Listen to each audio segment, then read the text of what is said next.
Dhaka fashion show Piyal ভাইয়ার organise করা রীতিমতন সবসময় পিয়াল ভাইয়ার যে কোনো শোই আমি এক্সাইটেড থাকি কাজ করার জন্য। এবারও ভীষণ এক্সাইটেড ছিলাম এবং খুবই সুন্দর একটা শো হয়েছে এখানে। আপনারা দেখতেই পাচ্ছেন যে সব সেলিব্রিটি, সব artist, models, influencers, everybody is here.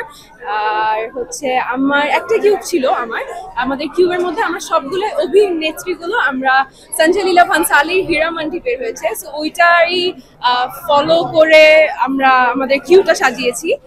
Even সবার লুকগুলো হীরামান্ডি চাই হয়েছে। Thank you. আর আমার আছে রেডি হবে।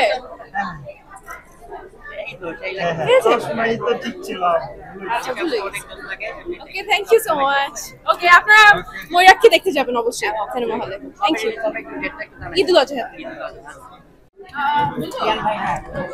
ঢাকা ফ্যাশন শো পিয়াল ভাইয়ার অর্গানাইজ করা রীতিমতন সবসময় পিয়াল ভাইয়ার যে কোনো শোই আমি এক্সাইটেড থাকি কাজ করার জন্য। এবারও ভীষণ এক্সাইটেড ছিলাম এবং খুবই সুন্দর একটা শো হয়েছে এখানে। আপনারা দেখতেই পাচ্ছেন যে সব সেলিব্রিটি, সব artist, models, influencers, everybody is here. আর হচ্ছে আমার একটা কিউব ছিল, আমাদের কিউবের মধ্যে আমরা সবগুলো অভিনেত্রীগুলো আমরা সঞ্জয় লীলা ভানসালির হীরামান্ডি বের হয়েছে, সো ওইটারই ফলো করে আমরা আমাদের কিউটা সাজিয়েছি। ইভেন সবার লুকগুলো হীরামান্ডি চাই হয়েছে। Thank you. আর আমার আছে রেডি হবে।